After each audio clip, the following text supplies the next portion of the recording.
Welcome back to CBS This Morning. Researchers say most terrorist attacks in the U.S. this year were committed by white supremacists and like-minded groups.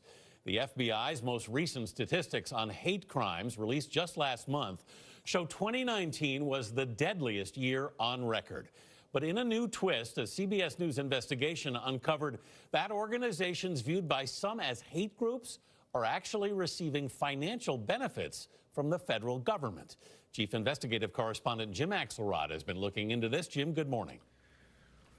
Good morning, Anthony. When the IRS designates an organization to be a charity, some substantial benefits come with it. The group doesn't have to pay federal taxes or, in many cases, property taxes. As for donors, contributions are tax deductible. Now, this all adds up to a certain credibility for the group.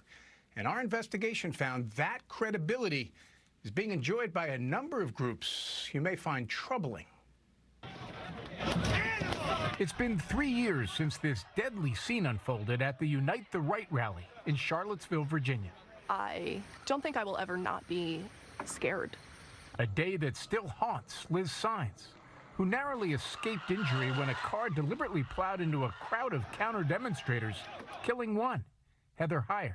I heard screams. I heard this awful sound. But the car almost hit you.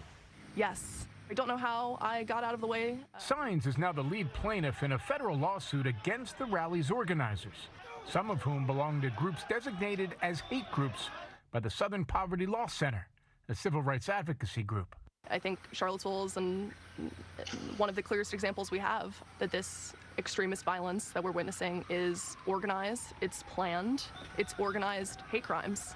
A CBS News investigation has found groups that took part in the Unite the Right rally are just a few of the 90 white supremacist, anti-immigration, anti-Muslim, and anti-LGBTQ groups registered as tax-exempt charities with the IRS. This also includes groups like the Council of Conservative Citizens, which inspired Dylan Roof to open fire on a Charleston church in 2015.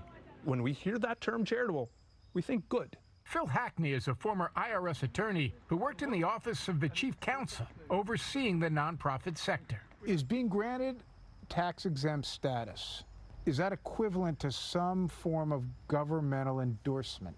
For all practical purposes, it is a governmental endorsement. They're endorsing hate groups with dollars. During the last decade, we discovered these 90 tax-exempt groups have received more than $1 billion in tax-deductible donations. How does that affect the average American taxpayer? When you're able to take a charitable contribution deduction for a certain activity, you are taking your tax dollars out of the common pot and putting it into your own private purpose, in this case, one of hate. Becoming a charitable organization isn't especially difficult. According to the IRS's own data, more than 100,000 applications were filed in 2019 by organizations seeking tax-exempt status. Just 66 were rejected. Less than 1/10% of applications being denied tells us what?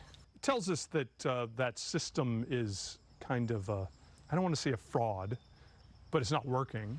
In fact, a group formerly called Identity Europa, which allegedly incited violence during the Unite the Right rally, filed for tax exemption after the fatal rally and was approved. How much vetting does the IRS do before granting tax-exempt status to any group? Today, almost zero.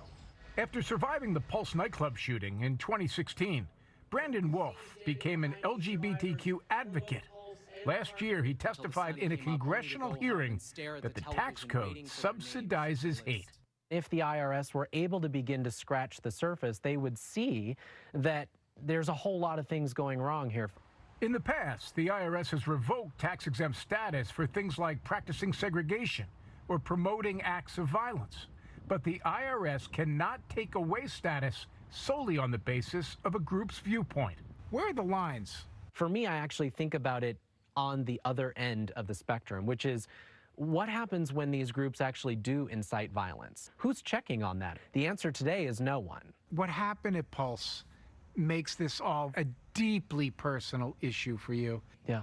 When you choose to write hate a blank check in the United States of America instead of exercising oversight over it. You get communities torn apart.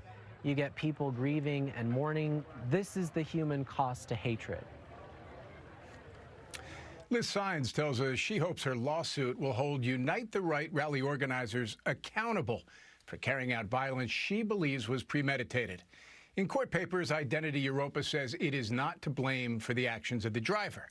Now, we reached out to the IRS for comment, but it has yet to respond to our request. Tony? Wow, Jim, very interested to hear what the IRS has to say if they eventually get back to you, because 100,000 applications for tax-exempt status, and they only rejected 60-something of them. Something's not right here. All right, Jim. Stunning numbers. Thank you very much. Eye-opening report.